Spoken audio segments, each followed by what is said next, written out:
আসসালামু আলাইকুম। আপনারা সকলেই ভালো আছেন। আজ আমি দেখাবো ঝিঙে আর কোকলা মাছের রান্না।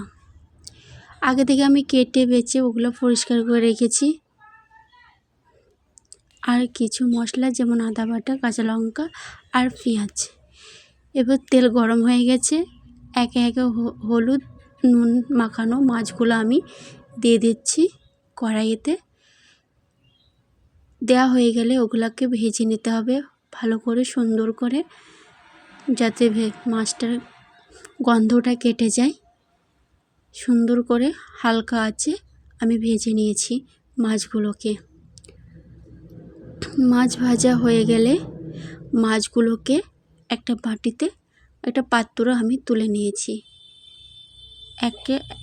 একটা করে মাছগুলো আমি তুলে নিচ্ছি। আপনারা দেখতে পাচ্ছেন যে মাছগুলোকে আমি তুলছি। মাছগুলো আমার তোলা হয়ে গেলে মাছ ভাজার তেলে আমি দিয়ে দেব পেঁয়াজ, কাঁচা লঙ্কা আর কালো জিরে।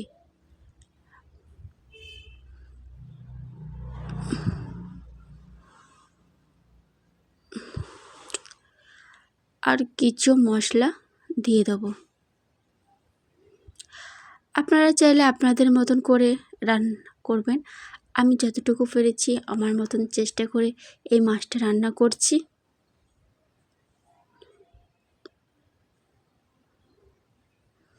পেঁয়াজটাকে ভালো করে নেড়ে চেড়ে কষিয়ে নিতে হবে। তারপরে একে একে মশলাগুলো অ্যাড করছি। পেঁয়াজটা একটু লালচে হয়ে গেলে তখন আমি মশলাগুলো দিয়ে দেব। প্রথমে দিয়ে দিচ্ছি আদা বাটা। আদাটার গন্ধ যাতে কেটে যায় তেলের সঙ্গে, তাই ভালো করে কষিয়ে নিচ্ছি।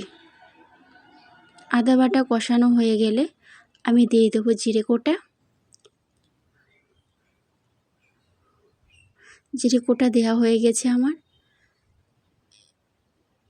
দিচ্ছি ঝাল কোটা, শুকনো লঙ্কা গুঁড়ো, আর দিয়ে দিচ্ছি ধনে গুঁড়ো। শেষে দিচ্ছি হলুদ।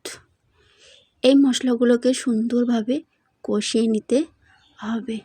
আর স্বাদ পরিমাণ লবণ দিয়ে দিচ্ছে। মশলা থেকে যখন তেল ছেড়ে আসবে তখন গরম পানি অ্যাড করেছি।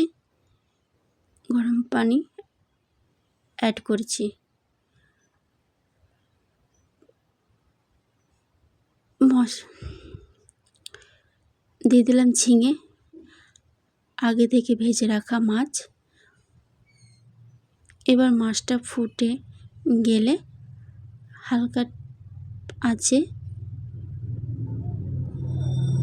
ফুটে গেছে মাছটা